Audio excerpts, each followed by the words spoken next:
फारूक साहब बोले, मैं एक हदीस से शुरू करना चाहूँगा।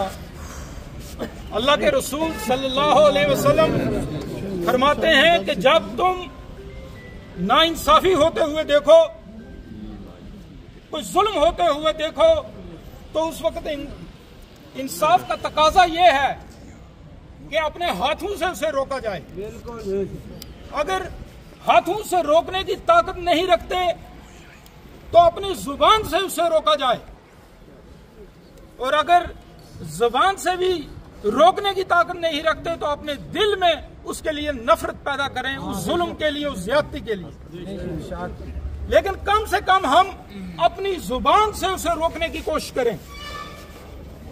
मेरे दोस्तों, मेरे बुजुर्गों, आज लोग हम यहाँ इकट्ठे हुए हैं। आप जानते हैं वक्फ बिल उन्होंने पार्लियामेंट में तो पास किया है, कुछ अरसे के लिए सुप्रीम कोर्ट ने रोक लगा दी है। हम उनके शुक्रगुजार हैं। एक दो पॉइंट्स में उन्होंने अच्छा कहा है।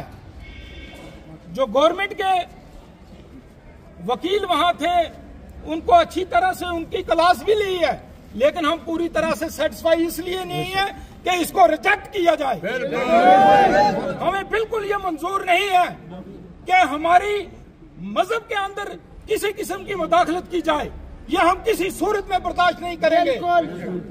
आप हमारी मसाजिद के ऊपर हमला करना चाहते हैं, आप कब्रिस्तानों के ऊपर हमला करना चाहते हैं, आप वक्फ की प्रॉपर्टी के ऊपर हमला करना चाहते हैं।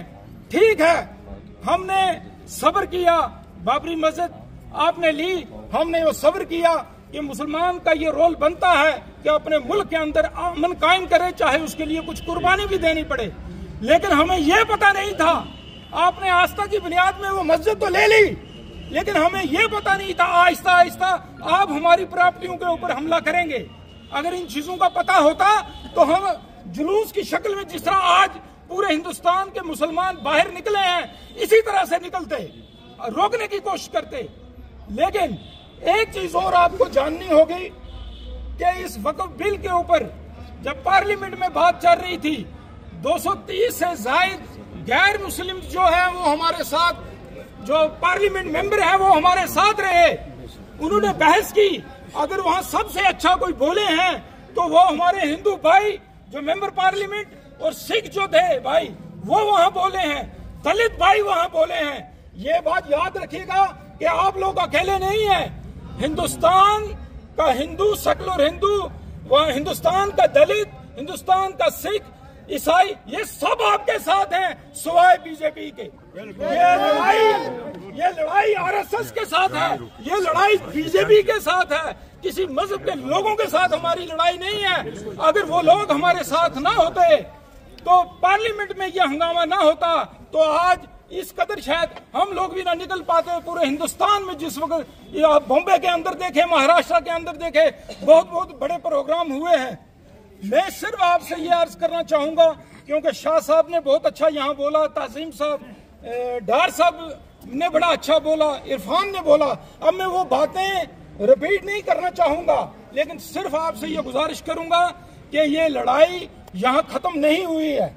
अगले प्रोग्राम में बहुत सारे हमारे हिंदू भाई हमारे साथ होंगे।